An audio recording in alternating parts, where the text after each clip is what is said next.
Docteur Perron, bonsoir. Merci Bonsoir. d'être avec nous. C'est la deuxième fois qu'on a la chance de se parler. On s'était rencontrés en juin quand vous êtes venu au Québec. Et il s'est passé beaucoup de choses depuis. Vous avez eu plein de belles nouvelles dernièrement. C'est pour ça que j'avais envie de parler avec vous. Ça fait du bien, des bonnes nouvelles. On n'en a pas eu beaucoup dans les dernières années. Pouvez-vous, en fait, en gros, je vais expliquer là, pour ceux qui ne sont pas au courant. Il y a eu des plaintes qui avaient été portées contre vous à l'Ordre des médecins.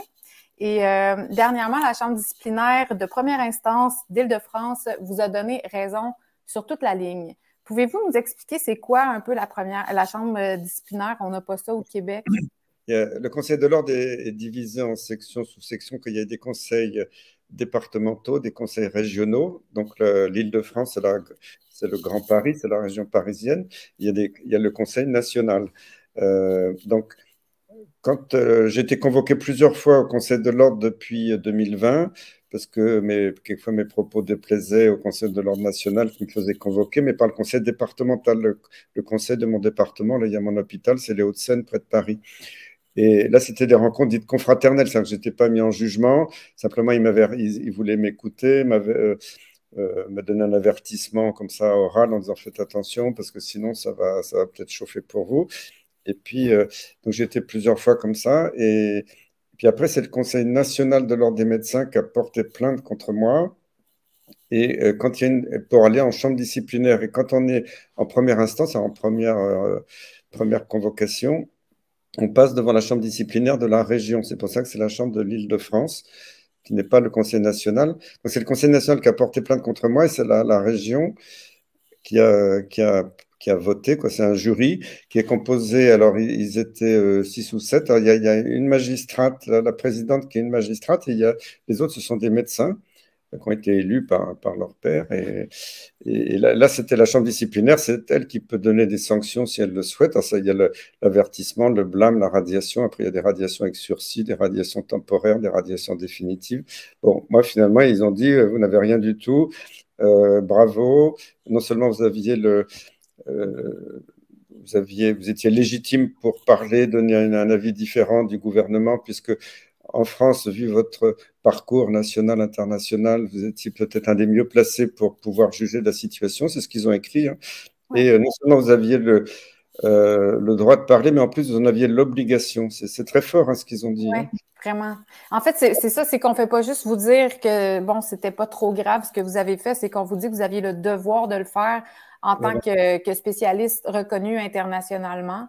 Donc, ça doit faire quand même du bien comme jugement, hein. Tout à fait, ça fait beaucoup de bien. Mais en fait, bon, j'étais surpris dans le bon sens, mais Mhm. d'un certain côté, je me dis, c'est pas si étonnant que ça, parce que tous les jours, je reçois des soutiens de médecins, énormément. Et il faut voir que les médecins qui sont membres des conseils de l'ordre, beaucoup sont des médecins très bien, qui ont été élus au conseil de l'ordre pour essayer de faire avancer les choses. Ce sont des gens qui ont un esprit positif. Et finalement, les conseils de l'ordre, quelque part dans les régions, sont le reflet un petit peu de la mentalité des médecins de base. Et parce que je pense que vraiment, la grande majorité des médecins en France et de mon côté, même si beaucoup n'osent pas le dire parce qu'ils ont très peur, mais je pense que ce jugement est un petit peu le reflet de ce que pensent beaucoup de médecins en France, et tant mieux. Et je dois dire que les médecins qui étaient en face de moi et la présidente, j'ai vu que c'était quand même des professionnels très sérieux, parce que la Mhm. procédure, elle a démarré il y a 2 ans. Régulièrement, on me demandait à moi, à mon avocat, des documents pour répondre à plein de questions. Donc, c'est pas Là, l'audition a duré 2, 3 heures, mais il y avait déjà beaucoup de documents échangés et j'ai vu qu'ils avaient tout analysé en détail, ils avaient vu avec beaucoup de sérieux, ils posaient des questions complémentaires. Ils ont fait un travail d'investigation Ouais. très poussé et ils ont jugé sur des faits et pas sur de l'émotion. C'est ça. En Donc, fait, c'est ce qu'on voit, c'est que le jugement est très je vous entends pragmatique. plus là. Ah non? Le son est coupé là. Ah bon, mais je vais enlever mes écouteurs. Ah, ah, Une voilà. petite seconde.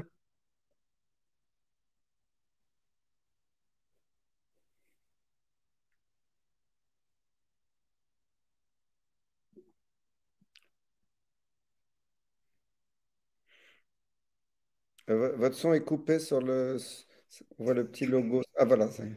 On est revenu. OK. Mais il y a comme de l'écho un peu, je vais baisser le son dans ce cas-là.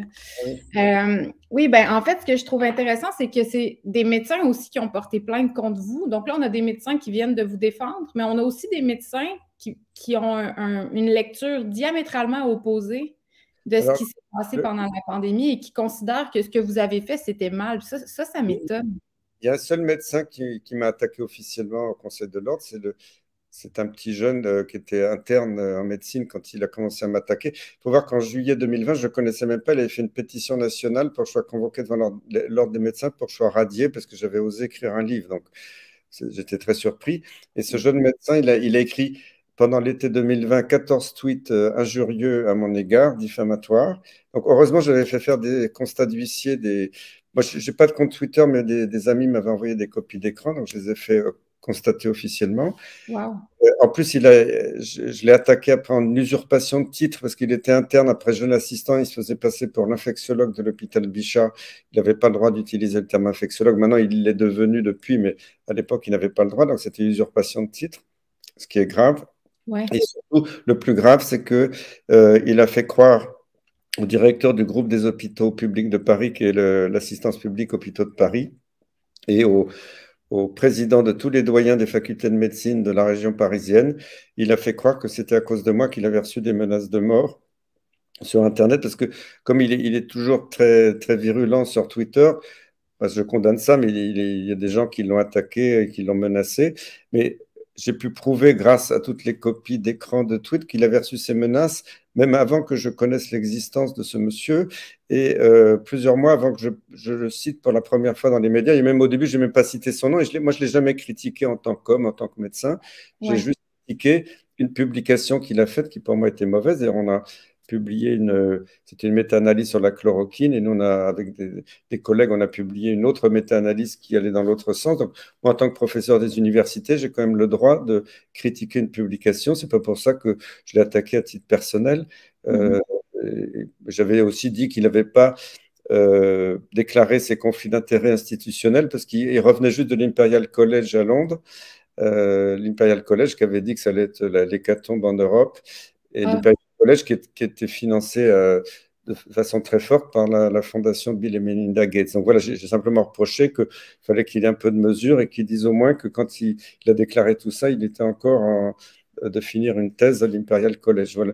Donc moi, je ne l'ai pas attaqué personnel, c'était purement factuel, ouais. mais il m'a vraiment sali, il a menti à mon égard, fait croire que je l'avais menacé, et tout ça a pu éclater au grand jour, et c'est pour ça qu'il a été sanctionné par le Conseil de l'Ordre. Il a eu un Il a été avertissement. sanctionné.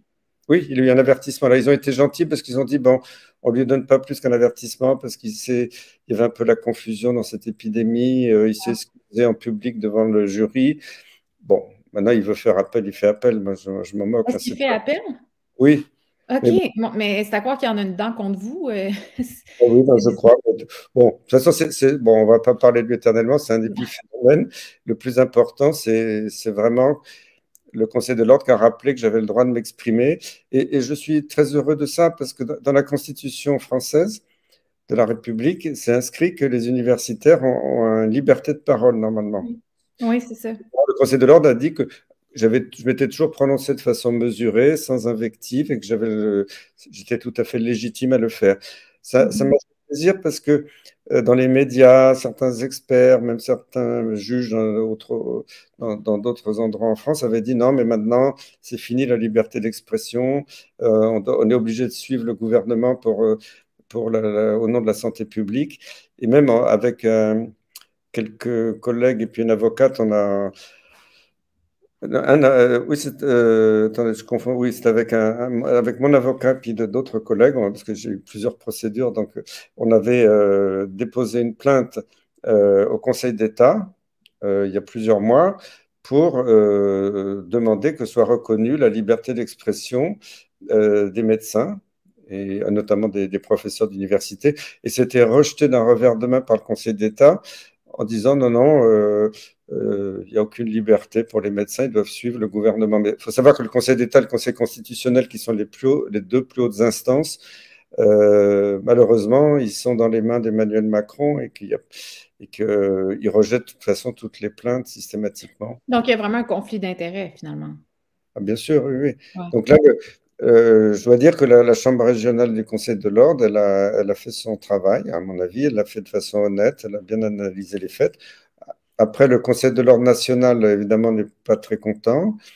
Ils ont annoncé qu'ils allaient probablement faire appel, mais ils n'ont toujours pas déposé l'appel, hein.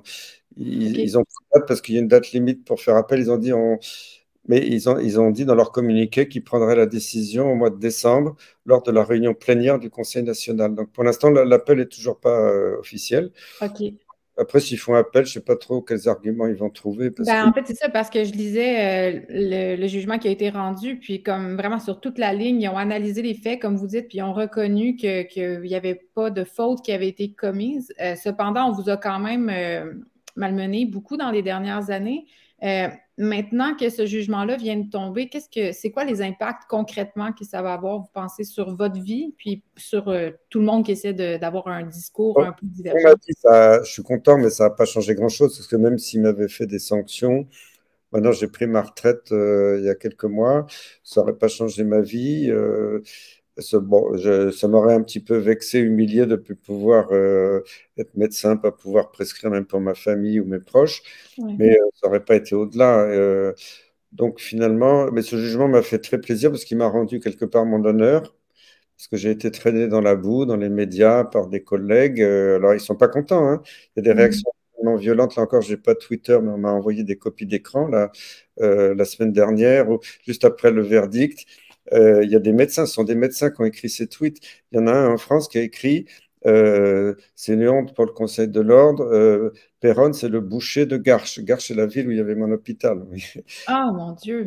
Je mets des mots aussi violents. Ou Péronne, comment pouvez le défendre? C'est un criminel qui tue les enfants parce qu'il est anti-vax. J'ai jamais été anti-vax. J'étais président de la commission des vaccins en France pendant des années. J'étais vice-président des vaccins à l'OMS pour l'Europe pendant des années. Euh, Exact.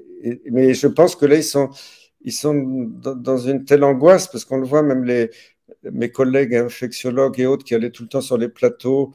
Maintenant, ils commencent à avoir peur, ils désertent les plateaux. Je pense qu'ils commencent tous à avoir la trouille parce qu'ils voient que chaque semaine, il y a un nouveau scandale qui sort, des Ouais. révélations.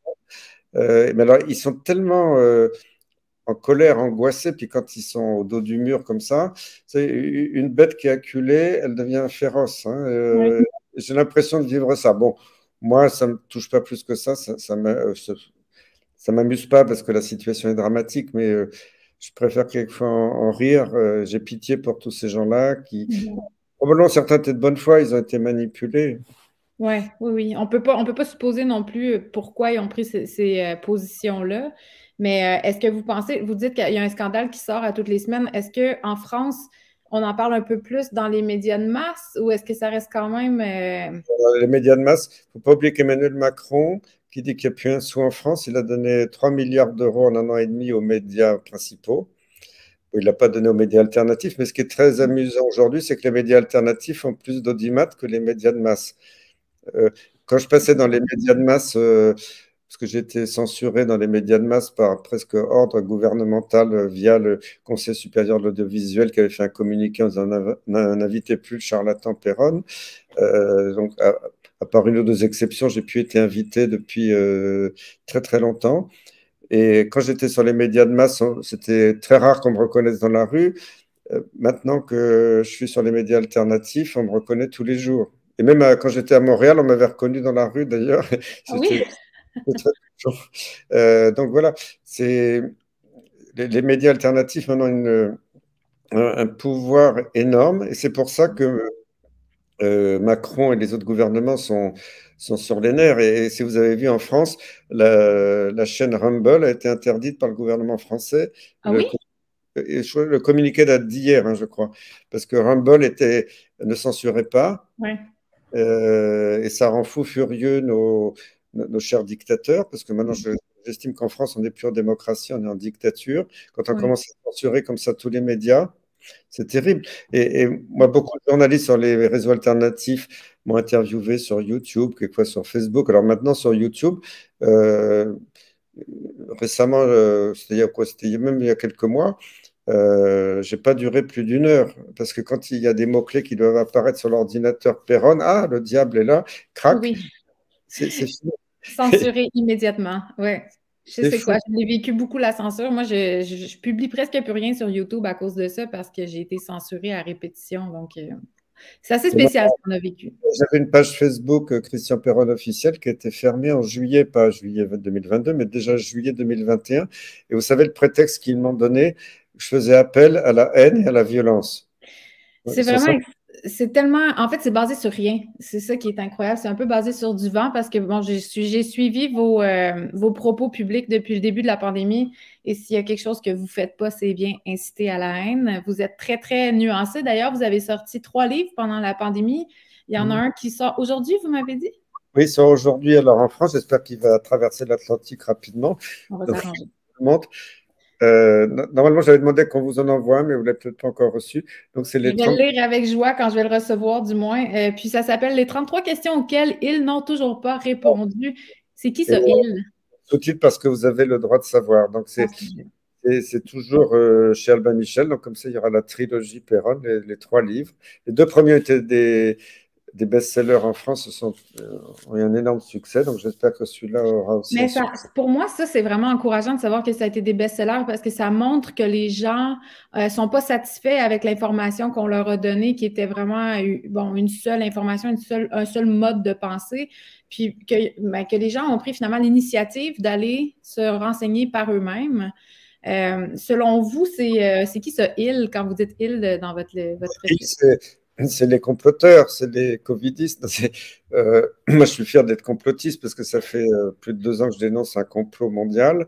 Et pour moi, la définition aujourd'hui d'un complotiste, que maintenant quoi les anglo-saxons appellent conspirationnisme, enfin c'est la même chose, c'est quelqu'un qui a raison longtemps avant les autres. Parce que euh, voilà, et puis dès la sortie de mon premier livre, il y avait eu des déchaînements de haine dans les médias auprès de certains collègues aussi qui avaient eu des propos très agressifs en disant que j'allais être immédiatement traîné en justice pour diffamation.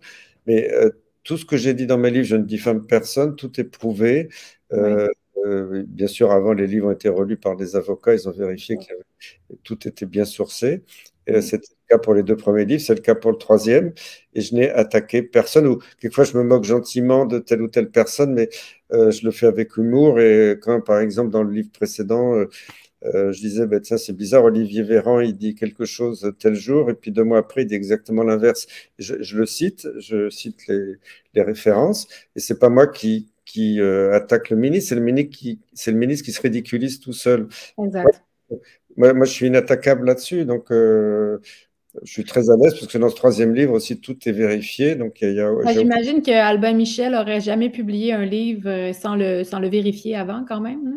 Bien sûr, oui, oui. Puis il aurait été retiré comme quand on s'était rencontrés en juin, vous me disiez, c'est sûr ils vont tout faire pour essayer de le retirer des tablettes. Donc, s'il est encore là, c'est parce qu'il n'y avait rien pour vraiment vous attaquer. C'est vrai que mes livres ont souffert de la censure des réseaux de distribution, parce Ouais. que c'était dans les kiosques de vente, dans les gares, un peu dans les endroits publics, etc., sont sous le contrôle des mêmes réseaux que les médias.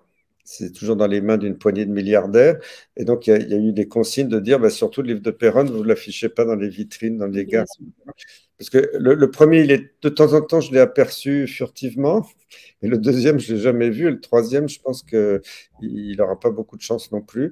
Donc, il y a vraiment une censure, même au niveau de la distribution, dans les librairies, Et moi, je sais que des gens qui m'ont dit, ah, j'ai commandé votre livre chez mon libraire. Et le libraire a dit, non, non, je ne l'ai pas commandé parce que c'est un livre complotiste. Donc, ils ont peut-être eu même des instructions, je ne sais pas, mais des gens qui ont dit surtout, vous ne commandez pas le livre de Perron parce qu'il ne faut pas qu'il soit diffusé. Donc, la censure, elle est partout, de toute façon. Mais Oui. où je suis heureux, c'est que de toute façon, mais ils ont beau censurer, ben, ça donne encore plus de succès. D'ailleurs, j'ai vu un professeur de l'IHU de Marseille, l'Institut hospitalo universitaire, où Raoult a eu des soucis, malheureusement, et c'est dégueulasse contre lui parce qu'on l'a attaqué, on l'a viré, on est en train de continuer de l'attaquer en justice de façon totalement ignoble, parce que ces études, elles étaient parfaites. C'est pas parce qu'il n'y avait Oui. pas un tirage au sort, un groupe placebo. Il n'y a pas besoin d'un groupe placebo quand un traitement marche à 90%. Ça, c'est des méthodologistes qui ont inventé ça. Et ce médecin de Marseille. J'ai vu, il a fait un tweet récemment en disant ben, plus on attaque Perron, plus on attaque Raoult, plus ils sont populaires et plus. Oui, Donc c'est ça. finalement, ça leur retombe sur le bec, hein, parce que moi, j'ai pas cherché ça, mais quand on attaque quelqu'un avec des arguments complètement faux, Ben, euh, les gens s'aperçoivent à un moment donné des incohérences, comme vous parlez de Véran tantôt. Les gens se sont tellement, en tout cas, nos dirigeants se sont tellement contredits, puis il y a tellement eu d'incohérences, ça devient difficile de ne pas s'en rendre compte. Dans votre livre, vous dites que vous répondez à 33 questions. Je ne veux pas forcément vendre aucun punch. Je recommande plutôt aux gens d'aller se le procurer. Mais aujourd'hui, j'ai demandé à mes abonnés de vous poser des questions. Puis j'imagine que ça doit être des questions auxquelles vous répondez dans votre livre. J'irai de quelques questions de mes abonnés. En fait, à commencer, une question qui revient très souvent, j'entends beaucoup d'inquiétudes des femmes par rapport à leur cycle menstruel, par rapport à leur infertilité. Est-ce qu'il y a des études qui soutiennent, ça sort de plus en plus là, dans les médias de masse, qu'effectivement l'injection a affecté les cycles menstruels? Est-ce qu'on sait concrètement c'est quoi les effets secondaires? il y a un chapitre sur mon livre sur les femmes. Il n'y a pas que l'histoire des règles et du pseudo-vaccin. Il y a aussi l'histoire des violences conjugales et que les femmes ont beaucoup souffert à l'époque du confinement, hein. Oui, oui, très important, oui. Les enfants qui ont été victimes d'inceste, des choses horribles dans les foyers parce que les gens ne pouvaient pas sortir de chez eux. Les hommes se mettaient à boire parce qu'ils étaient anxieux, ils ne pouvaient plus aller travailler. Et donc, il s'est passé des choses horribles. Alors, après, sur ces histoires de règles chez la femme, c'est vrai que je suis très inquiet parce qu'il y a une jeune femme qui s'appelle Mélodie, j'ai oublié son nom de famille, mais qui est très populaire en France. Elle a créé une association qui s'appelle Où est mon cycle? Oui, j'ai entendu parler, oui. Liée d'ailleurs par un journaliste américain, Where is my period? Donc elle est même, comme elle parle anglais, elle a un peu fait des entrevues en anglais. Elle est connue aussi à l'étranger. Il y a des milliers de femmes en France qui ont rejoint cette association parce que soit elles ont perdu leurs règles, soit elles ont des hémorragies entre les règles qu'on appelle en médecine des métrorragies. Alors, on peut avoir un petit saignotement si on a un stérilet, si avec certaines pilules microdosées, ça peut arriver, mais c'est des tout petits saignements de rien du tout. Là, il y a des femmes qui, pendant des jours, des semaines entières, ont des hémorragies tous les jours énormes avec des gros caillots. Elles peuvent même plus aller travailler parce que elles sont dans l'inondation permanente. Et alors, elles vont voir leur médecin qui dit, bah oui, oui, oh, c'est pas grave, ça n'a rien à voir avec le vaccin. Et même, il y a des gens des autorités qui disent oh ben non, mais c'est un effet secondaire tout à fait normal après une vaccination, alors que c'est du jamais vu dans l'histoire de la vaccination. Euh, alors, il y a ça, il y a aussi les femmes ménopausées qui, de nouveau, ont des saignements vaginaux. C'est quand même très curieux. Ouais. Alors, moi, ce qui me fait peur, c'est l'impact éventuel sur la fertilité.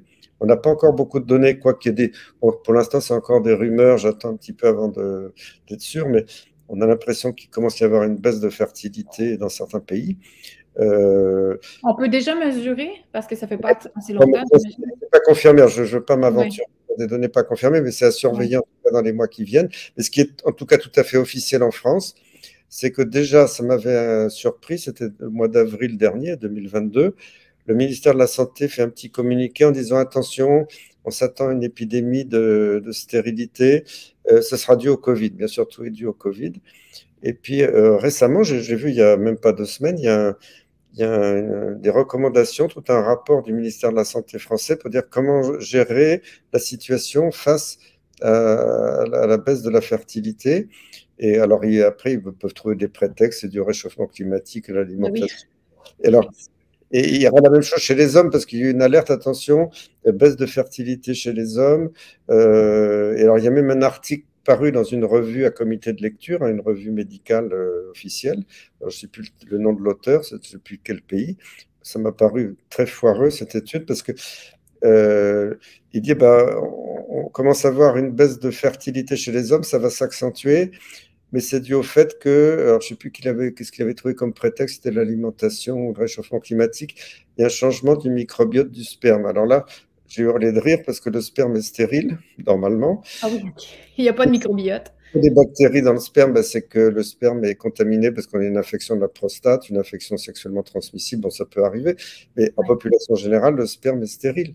Donc, aller dire que j'ai jamais entendu parler dans les publications scientifiques qu'il y avait un microbiote du sperme. Et ils osent publier ça dans des revues dites scientifiques.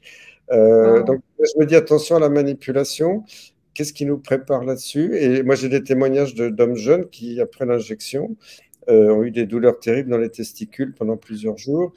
Donc, pour l'instant, c'est trop tôt pour dire s'il y avait un impact, mais ça Ouais. m'inquiète beaucoup. Puis surtout, ce qui est sorti des documents de Pfizer qui ont été révélés grâce à un juge américain, parce que les documents devaient rester secrets pour 75 ans. Euh, Ils ont dit oui, on a fait des études chez la femme enceinte. En fait, il y avait très peu de femmes enceintes dans l'étude. Et à l'exception d'une femme qui a accouché d'un bébé vivant, celles qui étaient dans l'étude, elles ont fait des fausses couches. Et ça avait été caché. Donc, tout ça, quand même, n'est pas très encourageant pour la suite. Non, c'est ça. Autant qu'on sait, parce que vous savez, il y a un livre remarquable qui est écrit par Robert Kennedy Jr., qui est cet avocat américain, donc le fils de Bob Kennedy, qui a été assassiné, le neveu de l'ancien président. Et Robert Kennedy a écrit un livre en anglais et il y a une traduction française, donc les Québécois peuvent l'acheter. Il est sorti il y a Mais plusieurs c'est mois. lui qui a fait votre préface de votre deuxième livre aussi, je crois. Et si vous lisez le livre de... En plus, Bob Kennedy, c'est un avocat, 40 ans d'investigation sur l'industrie pharmaceutique. En français, ça s'appelle Anthony Fauci, Bill Gates, Anthony Fauci et Big Pharma. Je ne sais plus dans quel sens c'est écrit, mais euh, il révèle qu'il y a eu... en Afrique, par exemple, on a injecté des jeunes femmes avec des vaccins pour la diphtérie ou la polio, je ne sais plus, qui contenaient ce qu'on appelle la bêta-HCG, qui est une hormone qui, quand elle est injectée à forte dose, peut empêcher la fécondation. Donc, Mm. et là, le livre de Kennedy est sorti aux États-Unis déjà presque un an.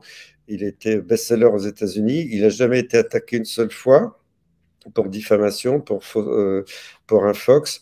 Et d'ailleurs, depuis, on voit qu'Anthony Fauci, il était mis un peu sur la touche parce qu'il était Ouais. compromis dans énormément de scandales depuis le début du sida. Hein. C'était un homme tout puissant aux États-Unis, mais il Mhm. a tellement de casseroles qu'il a été très protégé sûrement, mais là, tout ça commence à sortir.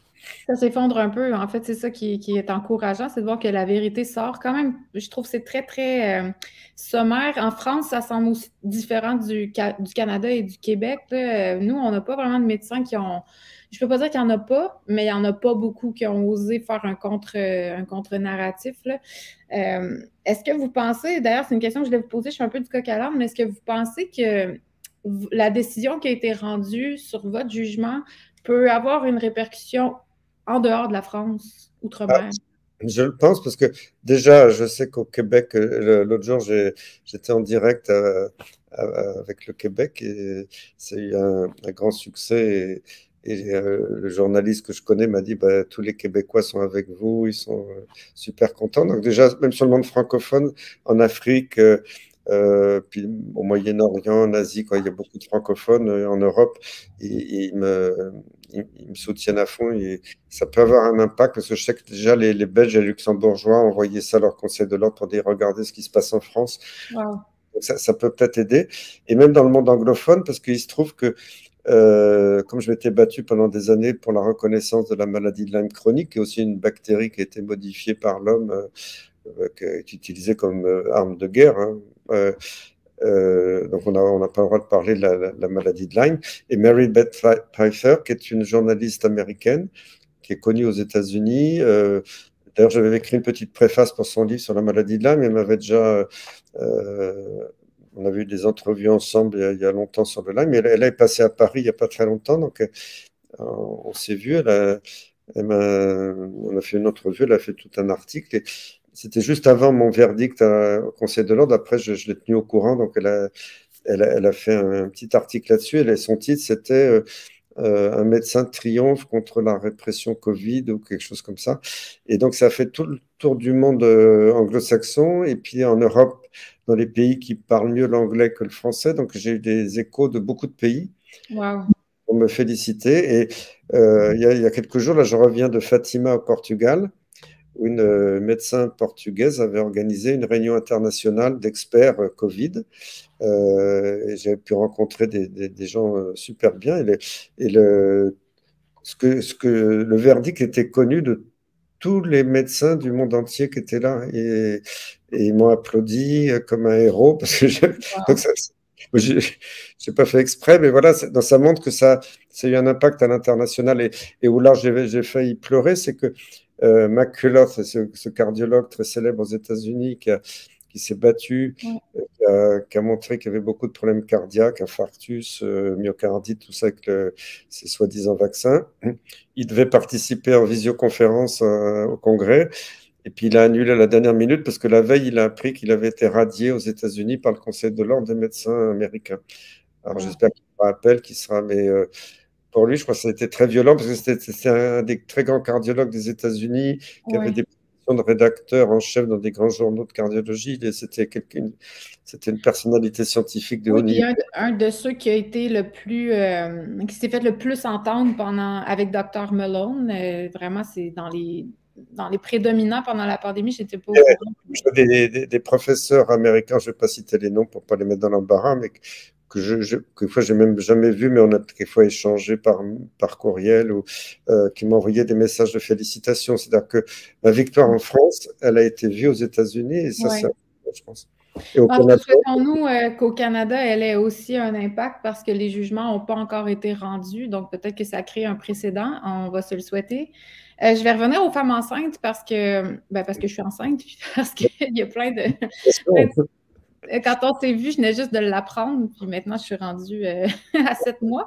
Il y a beaucoup, beaucoup de femmes qui s'inquiètent à savoir si ces femmes enceintes, premièrement, pourquoi on a vacciné des femmes enceintes? Ça, c'est une question qui revient beaucoup. Puis, est-ce qu'on a déjà assez de données pour voir si les bébés qui naissent ont des effets secondaires indésirables? c'est difficile pour savoir sur les. Je vous ai cité des données là, tout à l'heure où il y avait quand même beaucoup de fausses couches. Moi, j'ai vu quelques cas, mais comme c'est des cas anecdotiques, je ne peux pas généraliser, ou des enfants ou des anomalies de formation à la naissance. Après, pour revenir à un principe légal de droit, il est strictement interdit d'injecter une substance nouvelle à une femme enceinte sans avoir suffisamment de recul. Donc déjà, pour développer un nouveau vaccin, il faut 10 ans d'études normalement, préclinique puis clinique. Mais pourquoi pas cette fois-ci? Parce que c'est pas un vaccin, c'est juste pour inoculer les gens. Euh, et normalement, même quand un vaccin contre une maladie courante est développé, un nouveau vaccin, même pour la coqueluche, on n'inocule pas les femmes enceintes parce qu'on n'a pas assez de recul. Il faut attendre en général 10 ans après la commercialisation et l'autorisation de commercialisation pour passer à la femme enceinte. Donc, il faut 20 ans de recul normalement pour inoculer une femme enceinte. Et quand je vois notre ministre, il a changé, mais qui était Olivier Véran l'année dernière, qui avait dit on ne rendra jamais la vaccination obligatoire chez les femmes enceintes. Et 3 mois après, il inoculait une de ses collègues, lui-même devant une caméra. Euh, donc c'est honteux de faire ça aux femmes enceintes qui ne sont pas spécialement à risque, on peut tout à fait Ouais. les traiter. En fait, Et on nous a quand même fait à croire qu'on était plus à risque. Est-ce que c'est vrai, ça? non. Et les personnes à risque, c'est des gens très âgés, plus de 85 ans. C'est les grands obèses, pas les petits obèses qui ont un peu de surpoids, mais les très gros obèses. Les grands diabétiques, pas le petit diabétique non plus. Les gens qui ont des hypertensions artérielles très sévères. Mhm. Les gens qui sont très, très, très immunodéprimés, des cancéreux, qui ont eu de la chimiothérapie. Mais même ce qu'on a appelé les immunodéprimés moyens, qui sont très nombreux dans la population. Il y en a des millions pour des maladies auto-immunes, des scléroses en plaques, des polyarthrites rhumatoïdes, ou qui reçoivent des traitements un petit peu immunodépresseurs. Ces malades-là, on leur a fait croire que comme ils étaient avec une maladie chronique, immunodéprimés, ils étaient à risque. En fait, on s'est aperçu qu'ils étaient protégés parce que ce qui a déclenché des formes graves, voire tué quelques personnes dans le Covid, c'est pas le virus qui est assez anodin, c'est l'inflammation qui le déclenche, et les caillots aussi, les thromboses. Et comme ces médicaments pour les maladies chroniques, ces immunosuppresseurs qui sont pas très forts, hein, diminuent l'inflammation, mais on a constaté, contrairement à ce que tous les médecins avaient dit, qu'ils étaient plutôt protégés. Moi, je connais plein de gens qui avaient des maladies auto-immunes comme ça. Leur médecin leur dit, vous êtes à risque, il faut absolument vous vacciner. Et crac, moi j'en ai vu sur des maladies Lyme chroniques. Immédiatement après l'inoculation, ils ont flambé leur maladie ou dans les semaines qui ont suivi. Et c'était terrible pour eux de subir ce rebond de la maladie, parce que probablement que l'inoculation induit une immunodépression au moins transitoire qui réaggrave le problème. OK, donc carrément se faire injecter peut réactiver le problème. Et, et des, ben oui, on pense qu'il y a ces produits induisent une forme d'immunosuppression, hein. Est-ce que finalement, concrètement, là, est-ce que cette injection-là a des bienfaits? On dit, bon, on sait que ça n'empêche pas la transmission. Oui, alors, Est-ce qu'elle réduit les formes graves, finalement? c'était reconnu pour la transmission. Vous savez, il y a 2, 3 semaines, je ne sais plus, j'étais au Parlement européen, j'ai fait une conférence le soir au Parlement européen et j'ai rencontré Rob Ross, ce député européen néerlandais. C'est lui qui a un peu coincé une des directrices de Pfizer lors d'une audition publique au Parlement européen en lui disant, mais attendez, arrêtez votre baratin, pas de blabla, dites-moi si oui ou non dans vos dossiers, il y a une quelconque donnée qui montre que votre vaccin bloque la transmission. Alors là, elle a un peu bredouillé, elle n'était pas préparée. Elle a dit, ben non, et on n'a aucune donnée. Et là, ça fait le tour du monde parce que tous les gouvernements, tout le monde, les experts avaient dit l'année dernière, c'est prouvé que le vaccin protège à 95% contre la transmission et toutes les mesures liberticides pour les soignants en France, pour les pompiers, l'armée, tout ça, c'était pris sous ce prétexte. Euh, Mhm. et là, tout s'écroule. Donc, il faudra que les gens rendent des comptes parce que euh, je regardais des vidéos l'année dernière de ministres, de collègues sur les plateaux qui disaient maintenant on a la preuve que le vaccin bloque la transmission. Alors après, sur la protection individuelle, maintenant on a la preuve que ça ne marche pas du tout, même que ça Mais aggrave. zéro, là? Zéro, mais ça, dans l'autre sens, ça aggrave. Parce que les Mhm. pays qui n'ont pas vacciné, l'épidémie est très calme, il y a zéro mort. Tous les pays qui étaient calmes au début parce qu'ils n'avaient pas eu le vaccin tout de suite, ils traitaient par l'hydroxychloroquine. Il y avait des cas en Afrique, en Asie, surtout en Asie, au Vietnam par exemple, en Inde. L'épidémie était calme, le gouvernement donnait de l'hydroxychloroquine à la population, ça se passait très bien. Puis il y a 3 États indiens sous l'influence des lobbies de Big Pharma qui sont mis à vacciner en masse et qui ont même fait interdire l'ivermectine, qui était le traitement qui était encore meilleur que l'hydroxychloroquine. Et là, c'était du jour au lendemain une flambée de cas. Là, j'ai un ami français qui vit au Vietnam, il m'a dit juste après le déclenchement de la campagne, c'était en juillet 2021 au Vietnam, immédiatement, il y a eu des milliers de morts à Saïgon. Et puis, Donc, on observe vraiment une surmortalité après l'injection? alors, il suffit de regarder, il y a des sites sur Internet, vous avez les mortalités jour après jour depuis le début, c'est bien fait. Vous pouvez parfaitement comparer tous les pays, voir les courbes. Et l'Inde, le Vietnam, ils ont fini par arrêter la vaccination, c'était la catastrophe. Ils l'ont Et, arrêté.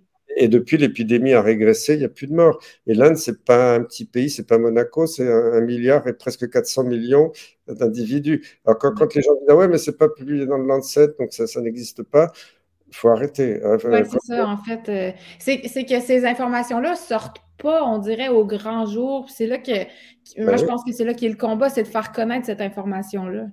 Regardez un petit détail, mais quand même qui est intriguant. Pourquoi il n'y a que les pays riches qui ont eu beaucoup de morts? C'est Oui. bizarre. Et moi, au tout début de l'épidémie, je l'avais dit dans les médias, ça m'avait frappé à la première vague. C'est bizarre, il y a autant de morts en France que dans tout le continent africain. Et puis en Afrique, la moitié des morts, c'est qu'en Afrique du Sud, qui est le pays qui est, même s'il y a beaucoup d'injustices entre les Blancs Assez et les Noirs, développé quand même. c'est un pays qui quand même a la médecine théoriquement la plus riche parce qu'ils Oui. sont ont un côté un peu occidentalisé. Tout le monde n'en profite pas malheureusement, mais c'est une médecine qui, quand elle veut, peut être très riche, qui a tous les moyens. Et pourquoi c'est en Afrique du Sud qu'on est le plus mort, alors que Mhm. les Africains plus pauvres, eh ben, ils soignaient à la chloroquine, avec des plantes, avec l'artémisia, le ramsevara. Mais Et, pourquoi? Pourquoi il y a plus de morts dans les pays riches? ah ben parce que c'est qu'on a interdit les traitements. Oui. Marche. Moi, je l'avais dit dans les médias en France dès le mois de juin. J'avais dit que si on avait donné de l'hydroxychloroquine à tout le monde, on aurait épargné beaucoup de vies. J'avais même parlé de 25 000 morts à l'époque. Et d'ailleurs, il y a eu des méthodologistes qui ont analysé ce que je disais. Ils ont confirmé que j'avais raison. Bon, après, évidemment, j'ai été attaqué en disant que je racontais n'importe quoi. C'est Bon, sûr. ouais. C'est Euh, sûr. alors ça, c'était juste la France, mais c'était pareil partout.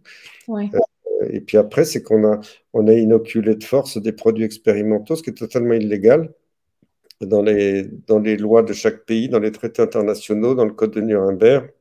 C'est totalement interdit d'injecter de force, ou même un produit expérimental. Mais si de la communauté scientifique connaît le code de Nuremberg, vos collègues médecins le connaissent, pourquoi il n'a pas été appliqué? Ah, parce qu'ils sont sous influence. Alors, il y a une manipulation de l'opinion publique par les médias. Comme je vous ai dit, Macron, pour la France, a donné 3 milliards aux médias qui le soutiennent. C'est pas rien en un an et demi. Ouais. Euh, Même chose ok, au Canada aussi, Trudeau a donné je ne sais plus combien, là, mais des sommes faramineuses. Là. lavage de cerveau tous les jours, vous allez mourir, vous allez mourir. Alors après, il y a les leaders d'opinion majeurs que les Américains appellent les Key Opinion Leaders, les KOL. Alors les KOL, on leur donne, parce que officiellement, en France, il y a comme ça des leaders d'opinion, ils déclarent sur le site Transparence Santé, j'ai touché 10 000 euros, 100 000 euros, tel laboratoire. Puis toutes les conventions en France, ils ne sont pas obligés de donner la somme, donc on ne sait pas ce qu'il y a, quelle est la part d'honoraires. C'est juste les...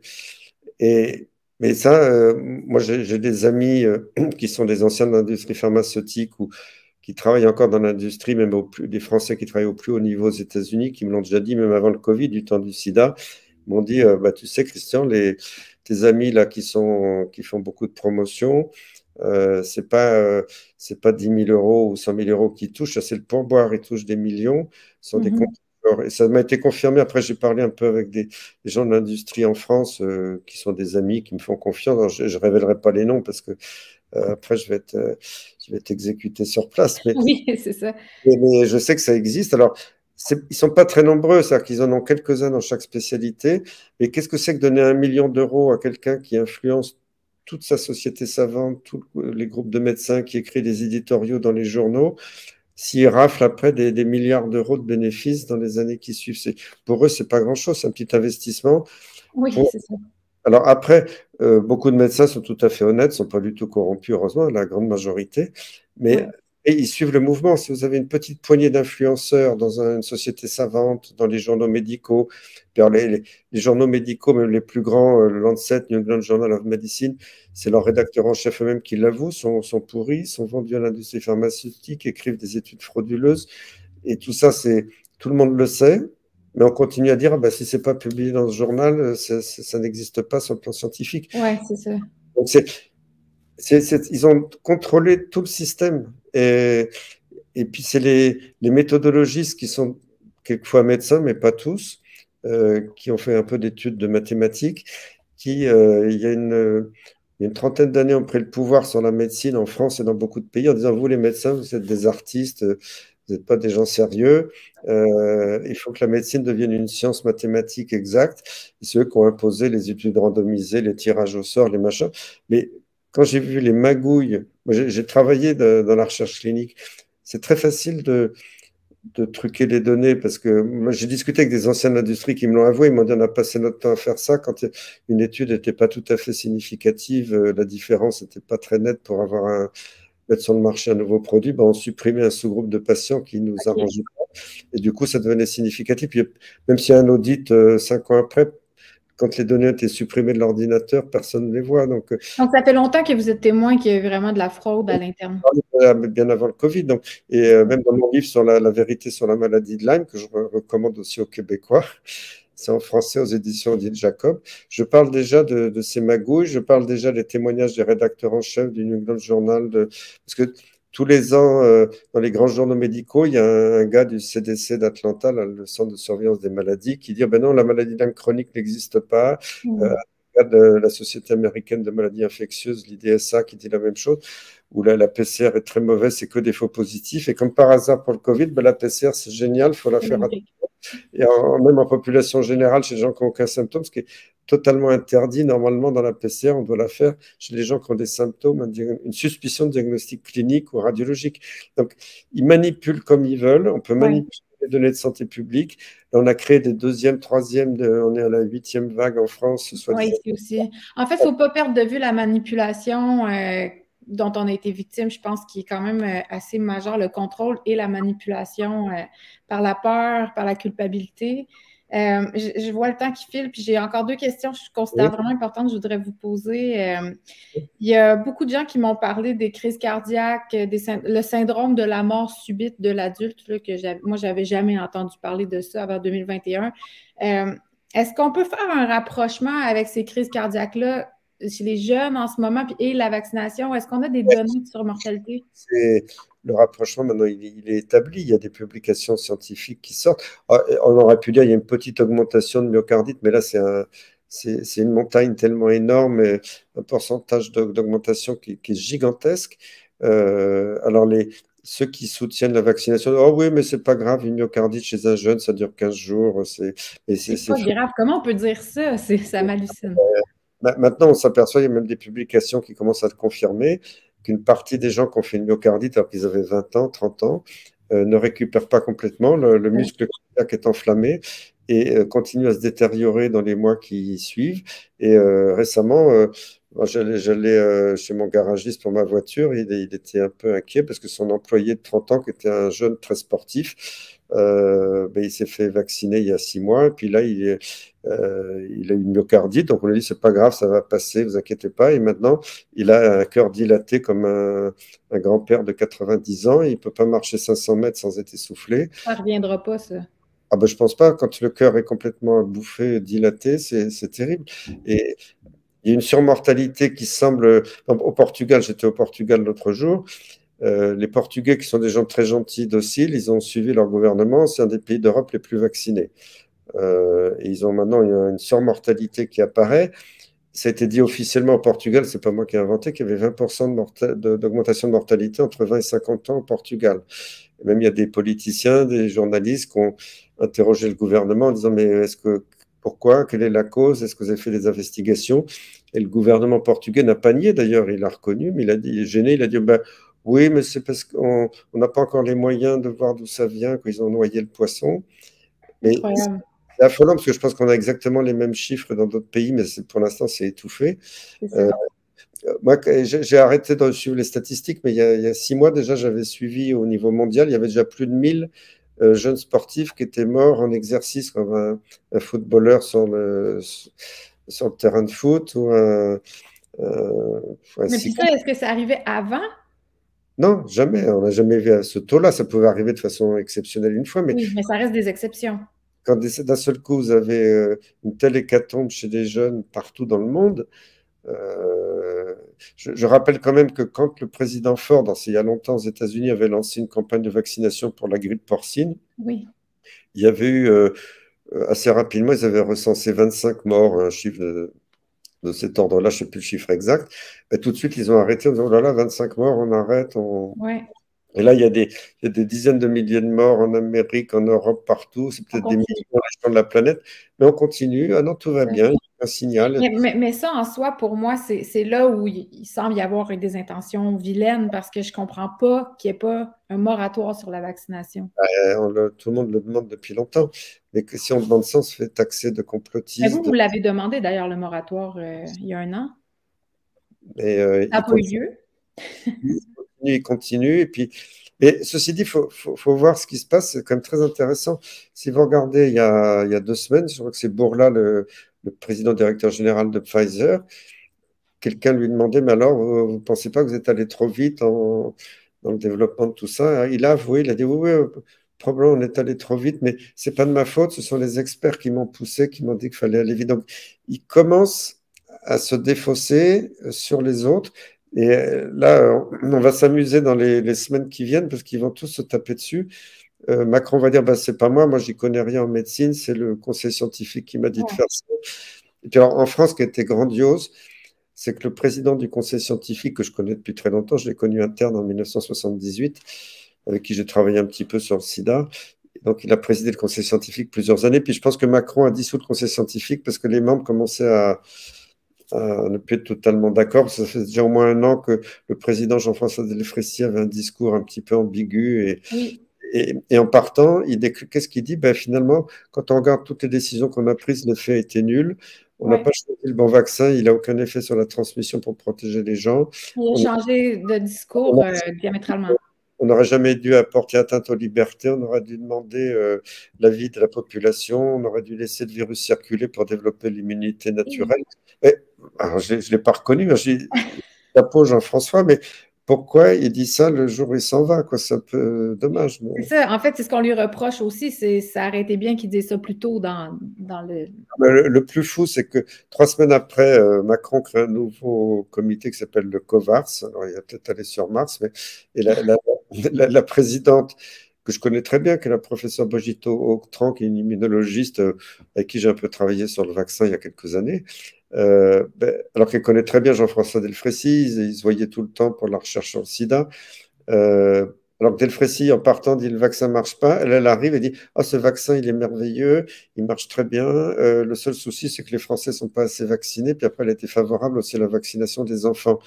Je dis, dans quel délire on est, quoi. Évidemment, je pense que Macron a mis en place un nouveau comité qui lui est beaucoup plus favorable et qui, euh, qui utilise un discours macronesque, alors que les autres commencé à ruer un petit peu dans les brancards, mais Ouais, bah, ouais. ça m'affole de voir ça parce que c'est pas sérieux, c'est pas de la science, c'est du. Non, c'est ça. En fait, c'est que la science a le dos très large depuis 2 ans et demi. Ouais. Ma dernière question, ce serait, il y a beaucoup de gens qui voudraient savoir s'il y a un moyen d'éliminer, bon, ce qui semble être dangereux, c'est la protéine spike au spicule, là, dans le vaccin. Est-ce qu'il y a un moyen de l'éliminer par des produits naturels ou par un Il n'y a moyen... pas, il y a pas d'études randomisées. Moi, ce que j'ai entendu, après, moi, je suis prudent parce que j'ai pas de preuves de tout ça, mais Ouais, des témoignages de gens qui avaient l'air contents. Il y a des gens qui disent, bah, si vous utilisez le glutathion ou la N-acétylcystéine, qui est un précurseur du glutathion, c'est des produits naturels. De toute façon, ils ne sont pas dangereux. On peut se les procurer. Paraît-il que ça pourrait faciliter l'élimination de certaines substances. Après, moi, je suis prudent. Je ne peux pas mhm, recommander des produits qui n'ont pas été bien testés, mais ouais. ce qui est dommage là-dedans, c'est que bon, les gens vont dire bah, c'est du grand n'importe quoi, c'est pas testé. Mais pourquoi on le teste pas justement? Pourquoi il n'y a pas des études pour démontrer ça? Parce que Oui, déjà, faire une étude, ça sert à reconnaître qu'il y a des effets secondaires du vaccin. c'est Donc, ça. On n'est pas rendu là encore. évidemment, ils financeront jamais ce genre Non, c'est d'études. ça. En tout cas, pas cette année, hein, une étape à la fois. Il y a aussi beaucoup de gens qui disent que la protéine spike, ce serait comme la contaminer, les vaccinés pourraient contaminer les non-vaccinés. On tombe dans. C'est une Euh, question du public. la protéine spike, c'est pas un virus, c'est un petit morceau du virus. Donc, Ouais, si un vacciné en produit des quantités énormes dans ses sécrétions respiratoires qui toussent, bon, il peut contaminer quelqu'un de l'entourage qui va l'inhaler et qui peut. Et il y a beaucoup de témoignages de gens qui, dans l'entourage de vaccinés, font un peu de fièvre, un peu de signes respiratoires, mais ça s'arrête parce que la protéine spike ne peut pas se répliquer. OK. Elle a pas de code génétique. Puis Donc, elle a une durée de vie aussi, j'imagine. oui, non, mais pour que ça dure dans l'organisme, les vaccinés, eux, ils ont de l'ARN messager. On sait maintenant, c'est démontré que chez certaines personnes, ça peut s'inscrire dans l'ADN et ça peut être répliqué pendant des mois et peut-être des années, on ne sait pas pour l'instant. Donc là, il y a un matériel génétique qui permet la fabrication. Si c'est de la contamination aléatoire comme ça, parce que quelqu'un vous a toussé à la figure de cette protéine, vous pouvez peut-être avoir un peu de fièvre et des petits symptômes, mais ce n'est pas épidémique, ça ne peut pas se transmettre à une autre personne. OK, OK. Donc, en principe, il n'y a pas vraiment de danger pour une personne non vaccinée d'être en présence de vaccinés. C'est vrai qu'il y a beaucoup de témoignages de gens dans l'entourage de vaccinés qui ont eu des petits symptômes Mhm. bizarres. OK. Sans plus. On n'a pas vraiment d'informations là-dessus, j'imagine, de substantielles. Recul sur tout ça, bien sûr. Oui. Mais Et surtout, je ce vous qui est grave, remercie. c'est tous les accidents d'hypercoagulation qui donnent des accidents vasculaires cérébraux, des infarctus du myocarde, des embolies pulmonaires. Et il y a un collègue, un médecin généraliste luxembourgeois qui a soigné 2000 patients, qui a fait des dosages de beaucoup de marqueurs, notamment la troponine, qui est une enzyme qu'on dose dans le sang quand le cœur est malade. Et il a eu beaucoup de malades qui avaient des troponines très élevées. Et ce qu'on appelle aussi les dédimères, c'est une autre substance qu'on dose dans le sang en routine aux urgences quand on suspecte une thrombose, donc des caillots. Et il avait des patients avec des dédimères absolument, des niveaux absolument terribles que du jamais vu, et avec une fréquence quand même assez importante euh, Hmm. suite à cette inoculation de produits expérimentaux. Wow. On a encore beaucoup à découvrir, j'imagine. On est juste à l'aube de toutes ces découvertes-là. Mais en tout cas, je lis les commentaires depuis tantôt dans le chat, puis je veux vraiment dire un immense merci au nom de tous ceux qui Voilà, sont alors, je dit aux Québécois, hein, voilà, allés acheter le livre. les Je 33. vais, je vais m'informer comme il faut comment on peut se le procurer, puis je ferai une publication avec un lien de votre livre pour ceux qui veulent se le procurer. Il y a beaucoup, beaucoup de gens qui m'ont dit avoir apprécié vos ouvrages. Il est déjà en vente sur des plateformes sur Internet. Les plateformes qu'on ne nommera pas, mais qu'on connaît tous. Merci à tout le monde d'avoir été présent. Merci, professeur Perron, pour ce que vous faites, puis à une prochaine fois. Merci, Héloïse, et j'espère un autre jour au Québec. Hein. Vous êtes le bienvenu. Bonsoir à tous les Québécois. Bye bye, bonne soirée. Merci.